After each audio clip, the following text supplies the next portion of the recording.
السلام علیکم ورحمۃ اللہ وبرکاتہ۔ الحمدللہ رب العالمین والصلاة والسلام علی سید المرسلین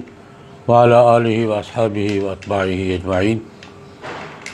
علماء کرام کا سیاست سے کیا تعلق ہے اور سیاست میں علماء کرام کا کیا کردار ہے، اس حوالے سے مختصراً دو تین پہلوؤں سے بات کرنا چاہوں گا۔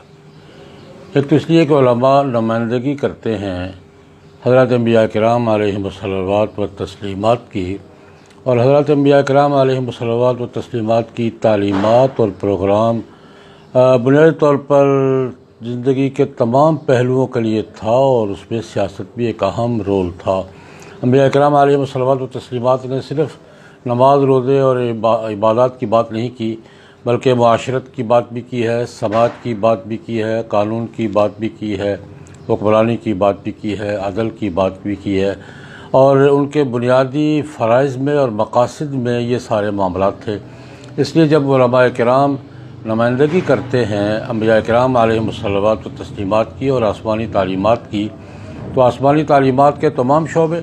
اور حضرت انبیاء کرام علیہم الصلوات و تسلیمات کی جد و جہد کے تمام دائرے علماء کے فرائض میں شامل ہوتے ہیں۔ دوسری بات یہ کرنا چاہوں گا کہ ظاہر بات ہے، جب ایک انسانی سماج، مسلم سماج پابند ہے قرآن و سنت کے احکام کا اور قوانین کا، تو سماج میں قرآن و سنت کے احکام اور شریعت کے قوانین کی نفاذ و نگرانی علماء ہی کر سکتے ہیں۔ علماء کسی نسل کا نام نہیں ہے،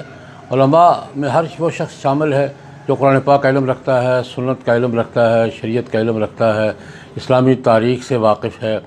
اور اسلامی اقدار و روایات کا ادراک رکھتا ہے۔ ہر وہ شخص عالم ہے جو ضروری علوم سے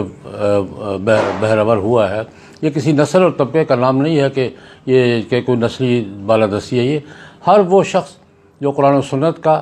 شریعت و قانون و شریعت کا، اسلامی تاریخ کا اور معاشرے میں اسلامی کردار کا علم رکھتا ہے، وہ عالم ہے۔ اور جب سماج میں قرآن و سنت کی حکمرانی اور اسلامی نظام کے قوانین کے نفاذ کو ہم ایک ذمہ داری سمجھتے ہیں، تو علماء کے بغیر کیسے ہے کہ قرآن و سنت کا علم رکھنے والوں کے بغیر معاشرے میں قرآن و سنت کے احکام کی عملداری قائم ہو جائے۔ اور تیسرے نمبر پہ یاد کرنا چاہوں گا کہ علماء کی تاریخ دیکھ لیں آپ، امام ابو حنیفہ رحمۃ اللہ علیہ سے لے لیں، حسن بصری رحمۃ اللہ علیہ سے لے لیں، پھر یہ پوری تاریخ پہ نظر ڈال لیں، اور پھر بر صغیر کی تاریخ بھی آپ مجدد الفسانی کو دیکھیں، شاہ ولی اللہ کو دیکھیں، ان کے بعد تمام طبقات میں ہر علاقے میں، بنگال میں حاجی شریعت اللہ کو دیکھ لیں، سرحد میں فقیر اپی اور حاجی صاحب ترنگزئی کو دیکھ لیں۔ علماء کرام نے ہر دور میں ملت کے اجتماعی معاملات میں قیادت بھی کی ہے، رہنمائی بھی کی ہے، وہ ایک تاریخ تسلسل رکھتے ہیں۔ علماء بر صغیر کے علماء تو بالخصوص سیاسی جد و جہد میں، وہ آزادی کی جد و جہد ہو یا اسلامی احکام کے نفاذ کی جد و جہد ہو یا غیر اسلامی تمدن کے مقابلے کی جد و جہد ہو، علماء کرام نے ہر شعبے میں ایک تاریخ دی ہے اور پورا تسلسل ہے ان کا۔ تو یہ میں نہیں سمجھتا کہ یہ بالکل بنیادی تین باتوں کو سامنے رکھتے ہوئے علماء کو سیاست سے لا تعلق کیسے کیا جا سکتا ہے اور کیسے ہوگا، ممکن نہیں ہے۔ علماء اگر اس اپنی تاریخ رکھتے ہیں، علماء اگر قرآن و سنت کا شعور رکھتے ہیں، علماء اگر حضرت انبیاء کرام کی نمائندگی کرتے ہیں، تو سیاست ان کے فرائض میں شامل ہے، ان کے حقوق میں نہیں۔ میں سیاست کو علماء کے حقوق میں نہیں، فرائض میں شامل کرتا ہوں۔ ہاں البتہ یہ ہے، سیاست کے دائرے ہیں، یہ طریقہ کار ہیں۔ ایک طریقہ کار شاہ ولی اللہ رحمۃ اللہ علیہ کا تھا، جو اب تک چلا رہا ہے کہ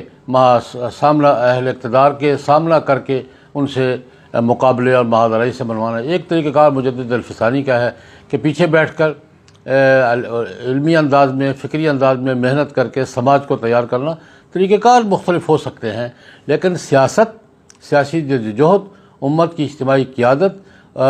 سماج کے اجتماعی معاملات میں رائے دینا، قیادت کرنا، لوگوں کو منظم کرنا، یہ علماء کے حقوق میں ہے نہیں، علماء کے فرائض میں ہے، اور علماء اور سیاست لازم و ملزوم ہے اسلام کی تعلیمات میں اور اسلام کے نظام میں۔ اللہم صلی علی سیدنا محمد۔